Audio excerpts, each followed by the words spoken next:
देश का सबसे बड़ा राज्य यूपी और यूपी की राजधानी लखनऊ और लखनऊ के राजभवन में बैठी यूपी की गवर्नर आनंदीबेन पटेल आज की मौजूदा तारीख में किसी भी परिचय का मोहताज नहीं है। गुजरात की सीएम रही आनंदीबेन पटेल को बीजेपी शासनकाल के दौरान एमपी का राज्यपाल बनाया गया था। लंबे समय तक गुजरात की राजनीति में सक्रिय रही आनंदीबेन पटेल को 1988 में बीजेपी की सदस्यता ली थी। राजनीति में शंकर सिंह वाघेला से बगावत करने के बाद नरेंद्र मोदी से उनकी काफी नजदीकी बनी रही। नरेंद्र मोदी के गुजरात का सीएम पद छोड़ने के बाद बीजेपी ने उन्हें गुजरात का सीएम बनाया। इससे पहले वो पूर्ववर्ती बीजेपी सरकारों में लगातार मंत्री बनी रही। आनंदीबेन पटेल की जगह एमपी के राज्यपाल के तौर पर लालजी टंडन को नियुक्त किया गया था। यूपी की राज्यपाल श्रीमती आनंदीबेन पटेल यूपी की राज्यपाल बनने से पहले गुजरात की मुख्यमंत्री थी और उनके राजनीति में आने की कहानी भी बड़ी दिलचस्प है। वो एक शिक्षिका थी और जब बीजेपी की न्याय यात्रा शुरू हुई 1985,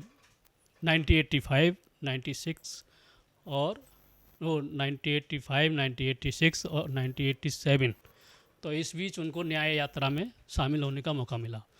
वो कहती थी कि जो है मैं अखबार पढ़ती रहती थी और मुझे न्याय यात्रा के बारे में ये था कि मैं अहमदाबाद में रहती थी और लेकिन जब वहाँ अहमदाबाद में रहती थी तो सारी सुविधाएं मुझे मिलती थी, लेकिन गांव जाती थी तो ना बिजली होता था ना पानी होता था। तो मुझे न्याय यात्रा में शामिल होने का मौका मिला। उसके बाद मुझे बीजेपी में जाने का मौका मिला। तो बीजेपी वालों ने जब मुझे ऑफ़र दिया तो मैंने मना कर दिया कि मेरे बच्चे छोटे हैं और मैं बीजेपी में शामिल नहीं हो सकती। लेकिन ये ऑफ़र मेरे को दोबारा मिला। उन्होंने कहा कि आप क्यों नहीं शामिल हो सकते, ठीक है आपको पार्टी से लाभ नहीं मिलेगा लेकिन महिलाओं के कल्याण के लिए तो कुछ कर सकती हैं। तो फिर मैंने सोचा कि हाँ, मैं पढ़ी लिखी हूँ तो महिलाओं के कल्याण के लिए कुछ कर सकती हूँ, इसलिए मैं राजनीति में आई। और इसी से आप अंदाज़ा लगा सकते हैं उनकी अहमियत का कि जब नरेंद्र मोदी प्रधानमंत्री बने, उन्होंने प्रधानमंत्री पद छोड़ा तो आनंदीबेन पटेल जी को ही वहाँ का मुख्यमंत्री बनाया।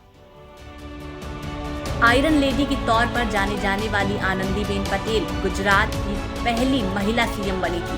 पीएम बनने के बाद खुद नरेंद्र मोदी और बीजेपी विधायकों ने उनके नाम पर मुहर लगाई थी। गांधीवादी माहौल में पली बड़ी आनंदीबेन पटेल ने एक स्कूल टीचर के तौर पर भी काम किया है। उन्हें काफी अनुशासन प्रिय भी माना जाता है।